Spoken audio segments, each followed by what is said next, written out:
아니, 여러분은 이런 사회를 상상이나 해보신 적 있나요? 누가 보지도 않는데 줄도 안 서고 계산도 안 틀리고 밤늦게 여자가 혼자 뛰어도 아무 일도 없는 도시? 병원에 사람이 없는데 진료가 끝난다고요? 이게 드라마 속 얘기라면 몰라도 지금부터 보여드릴 이야기는 100% 실제입니다. 게다가 이 모든 걸 목격한 사람은 일본에서 30년 넘게 첨단 기술의 최전선이라 자부하던 베테랑 PD였죠. 그가 서울에 와서 겪은 충격은 상상을 초월했습니다. 이건 기술이 아니었습니다. 이건 사람의 신뢰였습니다. 도대체 어떤 도시가, 어떤 사람들이 이런 세상을 만들었을까요?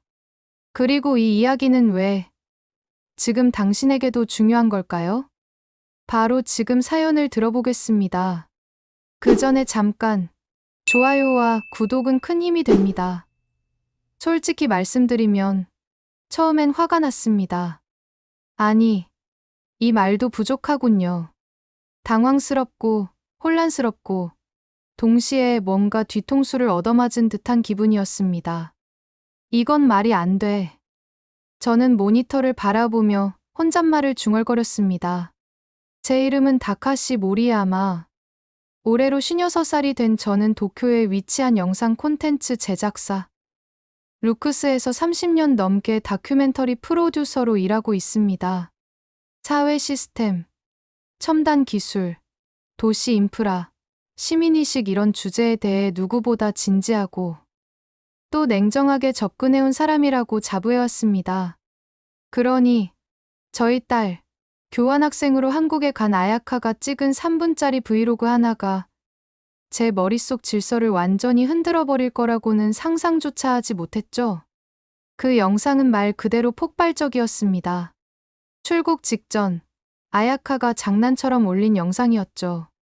밤 11시, 서울의 한 공원을 혼자 뛰는 모습으로 시작됩니다. 이어지는 장면엔 누군가 없는 무인 편의점에서 자유롭게 물건을 고르는 사람들. 화면 하나로 진료 예약부터 안내까지 처리되는 동네 병원. 그리고 골목마다 질서 정연하게 주차된 전동 킥보드와 공유 자전거들. 대체 여긴 어디야? 한국 맞아? 왜 일본보다 더 일본 같지? SNS 댓글창은 순식간에 아수라장이 되었고 3일 만에 조회수는 150만을 넘겼습니다. 하지만 저는 그 영상을 처음 봤을 때 오히려 믿지 않았습니다. 아니, 믿고 싶지 않았던 게 더 정확하겠죠. 각 잡고 편집했네. 외국인용 관광 코스겠지. 일시적인 캠페인 아니야? 이런 의심이 머릿속을 스치고 지나갔습니다. 사실 그건 그냥 의심이 아니라 거부에 가까웠습니다. 왜냐면 제가 평생을 살아온 도시, 그리고 제가 믿어온 기술과 시스템의 정점은 다름 아닌 일본, 바로 이 도쿄였기 때문입니다. 도쿄는 언제나 답이었습니다. 누구보다 빠르게 지하철을 놓았고, 자동 판매기를 설치했고, 교통질서와 분리수거 시스템에선 전 세계가 벤치마킹할 정도였습니다. 저는 그런 시스템을 소개하고 자부하며 살아왔고, 일본의 질서야말로 기술 발전의 정점이라고 믿고 있었어요. 그런 제가 그 영상을 본 뒤 처음 든 감정이 질투였다는 사실이 솔직히 부끄러웠습니다. 그런데 이상했습니다. 왜 이렇게까지 흔들리는 걸까? 딸이 단순히 한국을 좋아하게 된 것뿐인데 왜 저는 자꾸 그 장면들을 다시 보고 또 보게 될까요? 무인 편의점 앞에서 자연스럽게 줄도 안 서고 들어가는 사람들. 공원 한복판에서 음악을 들으며 춤을 추는 젊은이들 옆으로 마스크를 쓴 어르신들이 조용히 산책하는 모습. 그리고 그 병원 딸이 말하길 간단한 감기 진료를 받으려고 갔는데 진료 대기부터 결제까지 단 한 번도 사람과 마주치지 않았다고 했습니다. 아빠, 진짜야. 거짓말 아니야. 나도 놀랐어. 딸의 말을 들었지만 저로서는 쉽게 믿기 어려웠습니다. 그래서 결국 저는 결심했습니다. 직접 가서 확인하겠다. 그게 사실인지 아니면 외국인을 위한 쇼인지 아니면 그저 편집으로 만든 착시 효과인지 직접 눈으로 보고 발로 뛰고 기록해서 증명해 보이겠다. 저는 그렇게 서울행 비행기 티켓을 예약했습니다. 다큐멘터리 제작이라는 명분을 앞세웠지만 솔직히 말씀드리면 그보다도 확인하고 싶었습니다. 제 자존심이 무너지는 게 싫었고 동시에 혹시라도 제가 평생 믿어온 질서와 시스템이 낡은 유물이 되어가고 있는 건 아닌지 두려웠습니다. 한국이 정말 그럴 리가 없다고 저는 믿고 싶었습니다. 하지만 그 비행기가 인천공항에 착륙하고 공항 리무진을 타고 시내로 들어가는 동안 제 머릿속에선 한 문장이 지워지지 않았습니다. 기술은 누구나 갖출 수 있습니다. 하지만 그 기술을 자연스럽게 일상으로 녹여낸 사회는 과연 몇이나 될까요? 저는 도착하자마자 서울의 중심이 아니라 딸이 영상을 찍었다는 장소부터 향했습니다. 강남, 여의도, 종로 같은 이름을 먼저 떠올렸지만 아야카가 머물렀던 지역은 생각보다 소박하고 조용한 동네였습니다. 송파구의 한 주택가 근처, 이름도 처음 들어보는 작은 역 근처였어요. 택시에서 내리자마자 저는 영상을 다시 꺼내 틀었습니다. 여기야 분명 이 골목에서 찍었지. 어느 무인 편의점 앞에 도착했을 때 저는 숨을 한번 고르고 안으로 들어갔습니다. 그리고 그 순간 마음속에서 작은 균열이 일어났습니다. 정말로 사람이 없었습니다.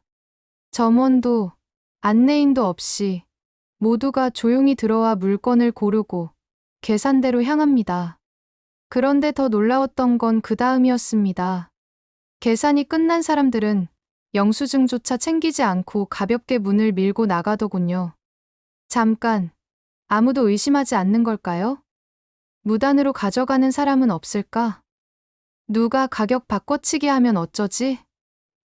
이런 질문이 머릿속을 맴도는 동안 저도 생수 한 병을 들고 무인 계산대로 갔습니다. 터치 한 번, 카드 한 번, 영수증 출력. 단 15초였습니다. 그리고 아무도 저를 보지 않았습니다. 그때 저는 조금 이상한 기분을 느꼈습니다. 이건 편리함 때문이 아니라 신뢰 때문이었습니다. 그 신뢰 위에서 이 무인 시스템이 작동하고 있었던 거죠. 그 다음 목적지는 공원이었습니다. 딸이 밤에 조깅했다던 그 공원. 저는 일부러 해가 질 무렵까지 기다렸다가 찾았습니다. 하늘이 어둑어둑해지고 가로등이 켜질 즈음 정말 딸이 말했던 장면이 펼쳐졌습니다. 운동복 차림의 젊은 여성들이 이어폰을 낀 채 혼자 달리고 있었고 벤치에는 학생들이 음료를 마시며 조용히 대화를 나누고 있었습니다. 저는 무의식적으로 핸드폰을 꼭 쥐고 주변을 살폈습니다. 정말 안전한 걸까? 혹시 CCTV라도 잔뜩 설치되어 있나? 하지만 아무리 둘러봐도 불안한 요소는 보이지 않았습니다. 경찰차도 순찰차도 보이지 않았는데 모두가 자유롭고 동시에 조용했습니다. 다음 날은 딸이 방문했던 병원을 찾았습니다. 역시 동네 안쪽에 위치한 작은 의원이었습니다. 안내 데스크에는 사람이 없고 대신 커다란 화면이 하나 놓여 있었습니다. 진료 과목 선택, 예약 시간 확인, 건강보험 카드 스캔, 대기표 출력. 그리고 스피커에서는 AI 음성이 친절하게 안내를 하고 있었습니다. 그 병원에서 저는 단 한 명의 인간 직원도 보지 않고 진료를 예약했습니다. 놀라운 건 제 옆에 있던 할머니도 익숙하게 키오스크를 다루며 예약을 하고 계셨다는 점이었습니다. 이게 어떻게 가능한 걸까? 누가 이분들에게 이것을 가르쳐 줬을까? 그리고 또 하나, 이 병원 앞에서 한 젊은이가 부모님과 영상통화를 하며 말했습니다. 응. 그냥 어제 예약하고 오늘 바로 와서 진료받는 거야. 금방 끝날 것 같아. 저는 그 말을 듣는 순간 가슴이 먹먹해졌습니다. 한국에선 병원이 기다리는 곳이 아니구나. 일본에서는 병원 예약이 쉽지 않습니다. 대학병원은 몇 주 후, 동네 의원도 최소 며칠은 걸립니다. 진료비는 싸지만 그만큼 시간이 오래 걸리는 구조입니다. 하지만 여기선 예약부터 진료까지 사용자 중심으로 모든 것이 맞춰져 있었습니다. 그날 밤 숙소로 돌아온 저는 아야카에게 영상 통화를 걸었습니다. 아빠도 이제 믿겠지? 딸은 웃으며 말했습니다. 여기 사람들은 기술을 믿는 게 아니라 서로를 믿는 것 같아. 그게 더 놀라웠어. 저는 아무 말도 할 수 없었습니다. 그렇습니다. 저도 처음엔 이 모든 걸 기술이라 생각했지만 그게 아니었습니다. 이 시스템이 작동하는 이유는 기술이 좋아서가 아니라 그 기술을 신뢰할 수 있는 사회가 있었기 때문이었습니다. 서울에 온 지 사흘째 되는 날, 저는 조금 더 외곽으로 나가보기로 했습니다.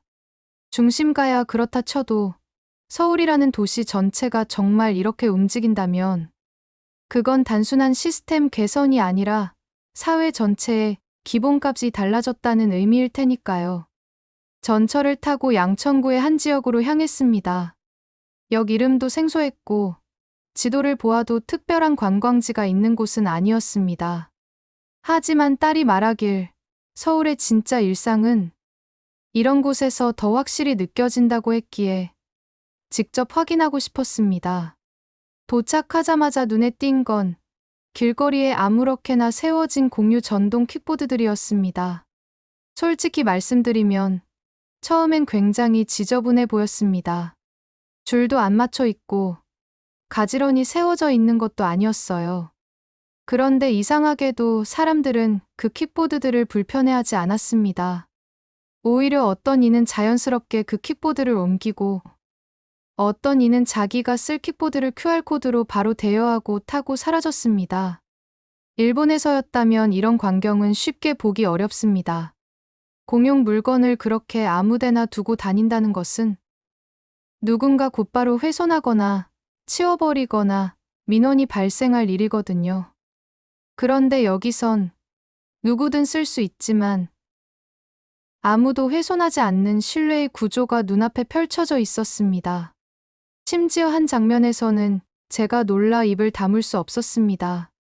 마트 앞 벤치에 앉아 잠시 쉬고 있던 중 초등학생으로 보이는 한 아이가 스마트폰을 꺼내더니 근처에 설치된 스마트 버스 정류장 단말기에 휴대폰을 갖다 댔습니다.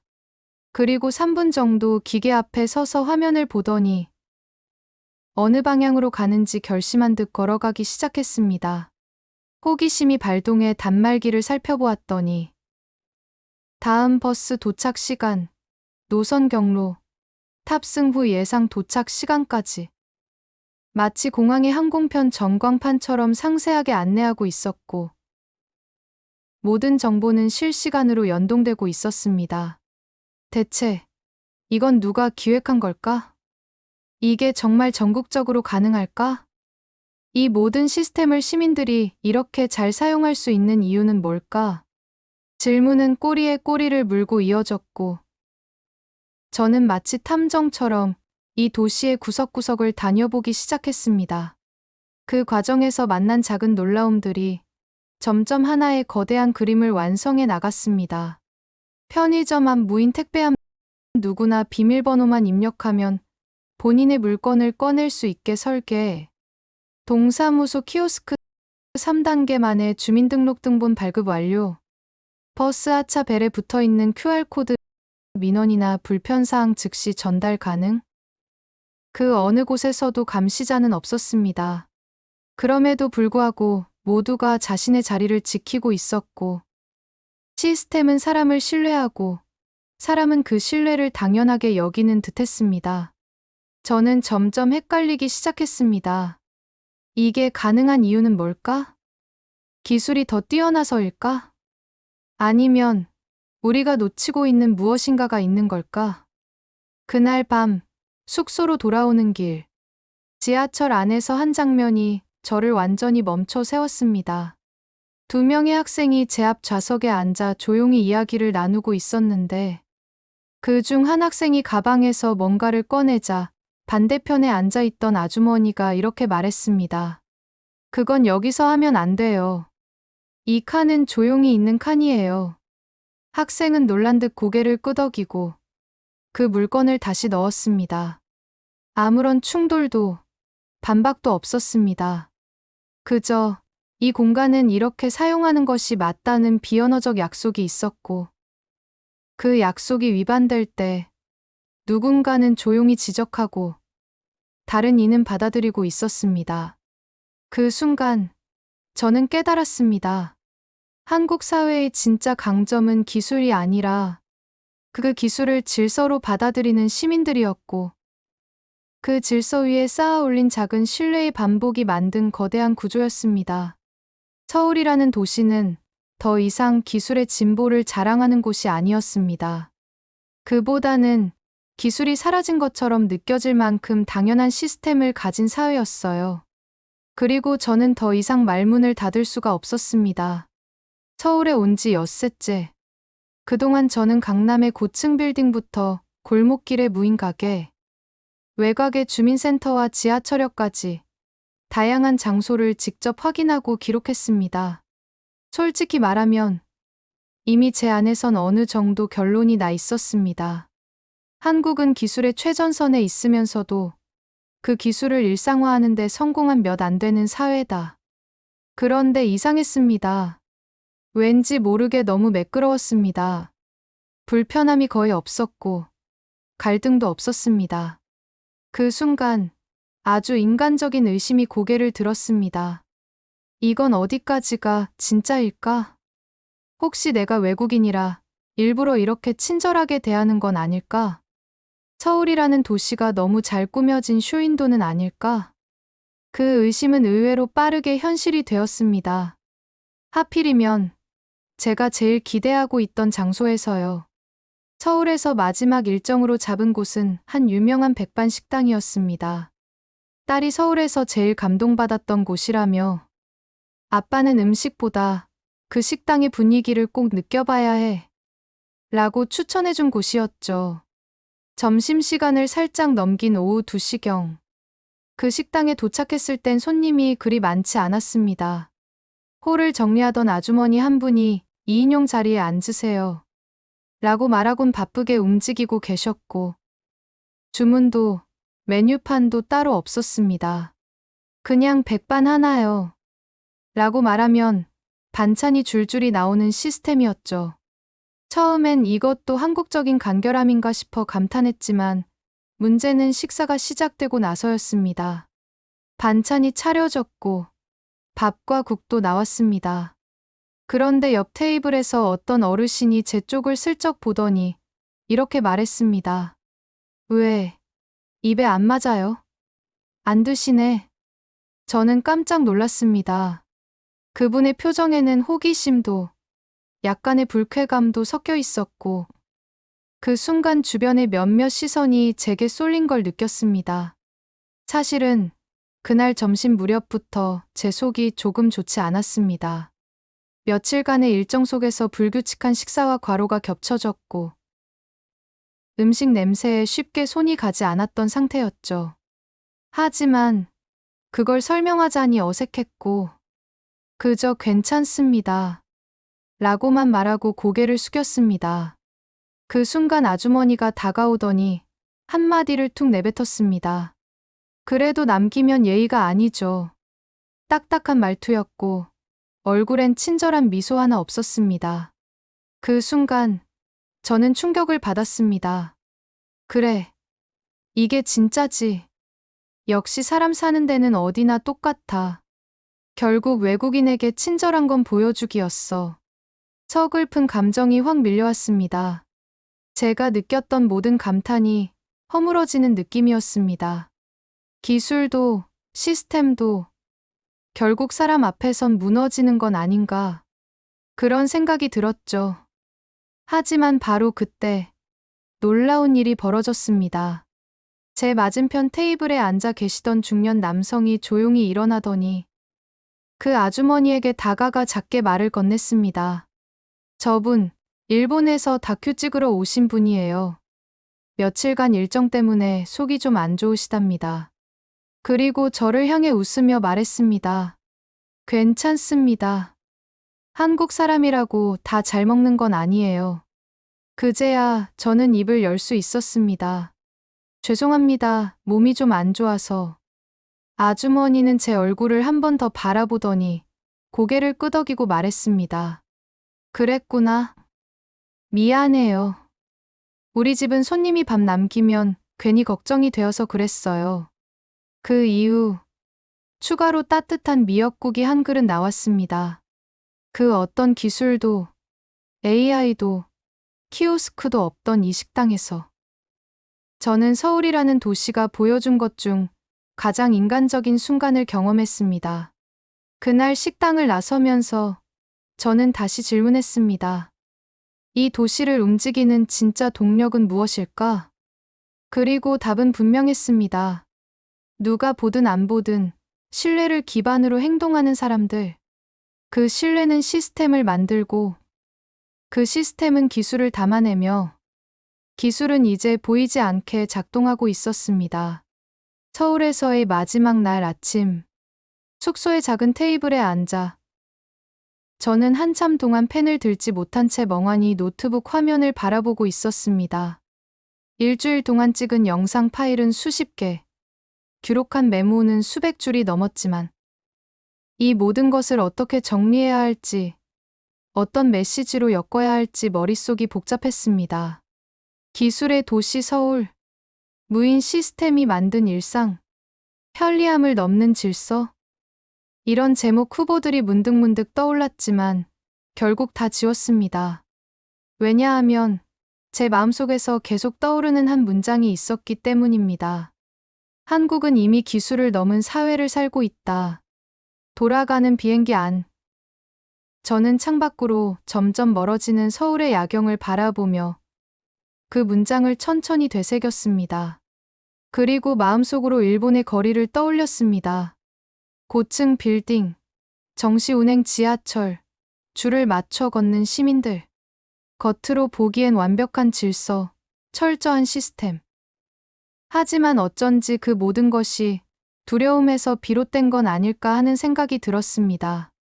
실수하면 혼나니까 줄 서고, 규칙 어기면 욕먹으니까 따르는, 그건 진짜 신뢰가 아니라 두려움이 만든 규율이었습니다. 반면 서울에서 본 질서는 달랐습니다. 누구도 지켜보지 않지만 모두가 자기 자리를 지키고 어르신도 아이도 외국인도 당연하게 시스템을 사용하며 서로를 감시하는 대신 서로를 전제로 설계된 구조 속에서 움직이고 있었습니다. 제가 도쿄에 돌아와 가장 먼저 한 일은 회사 회의실에 앉아 다큐멘터리 콘셉트를 설명하는 것이었습니다. 이번 콘텐츠는 기술이나 도시 인프라에 대한 얘기가 아닙니다. 오히려 그 기술이 보이지 않게 작동할 수 있는 이유, 그 시스템이 완성될 수 있었던 사회적 신뢰, 그것에 대한 이야기입니다. 처음엔 동료들도 고개를 갸웃했습니다. 그게 뭐가 그렇게 놀라워? 우리도 이미 다 갖고 있는 거 아냐? 그래서 저는 영상 일부를 편집해 보여주었습니다. 무인 편의점에서 계산을 마친 사람이 뒷사람을 위해 문을 잡아주는 장면, 스마트 정류장에서 일정을 계획하는 아이의 모습, 그리고 마지막, 그 식당에서 한 남성이 제 상황을 대신 설명하고 아주머니가 따뜻한 미역국을 건넸던 장면까지. 회의실은 조용해졌고 한 동료가 낮게 말했습니다. 이거 우리랑 좀 다르네. 그렇습니다. 같은 기술을 다르게 사용하는 사회, 같은 시스템 안에서 전혀 다른 방식으로 살아가는 사람들. 그 차이를 만드는 건 결국 사람이고 그 사람들 사이에 보이지 않는 계약, 바로 신뢰였습니다. 그렇게 다큐멘터리는 제작되었습니다. 제목은 한국은 이미 기술을 넘은 사회를 살고 있다. 자극적인 제목이라는 의견도 있었지만 저는 이보다 더 정확한 표현은 없다고 확신했습니다. 다큐멘터리의 마지막 장면, 서울의 새벽거리, 무인 편의점에 들어가는 노인을 비추며 제 목소리가 천천히 나옵니다. 기술은 누구나 갖출 수 있습니다. 하지만 그 기술이 사라진 것처럼 보일 만큼 일상에 녹아들게 만드는 건 사람을 신뢰하는 사회만이 가능한 일입니다. 그리고 마지막 화면에 한 문장이 떠오릅니다. 당신이 사는 사회는 사람을 얼마나 신뢰하고 있습니까? 이 다큐멘터리가 방영된 후 수많은 사람들이 메일을 보내왔습니다. 어떤 이는 고개를 끄덕이며 우리는 너무 시스템만을 믿고 있었다고 말했고, 또 어떤 이는 우리도 저렇게 될 수 있을까요? 라는 질문을 던졌습니다. 그리고 저는 그 질문에 이렇게 답합니다. 가능합니다. 기술이 아니라 사람을 먼저 믿는다면요. 여러분, 이 이야기가 조금이라도 인상 깊었다면 좋아요, 구독, 그리고 댓글로 여러분의 생각을 나눠주세요. 여러분의 사연과 이야기로 더 많은 진짜 대한민국의 모습을 함께 나눠보고 싶습니다. 지금까지 시청해주셔서 감사합니다.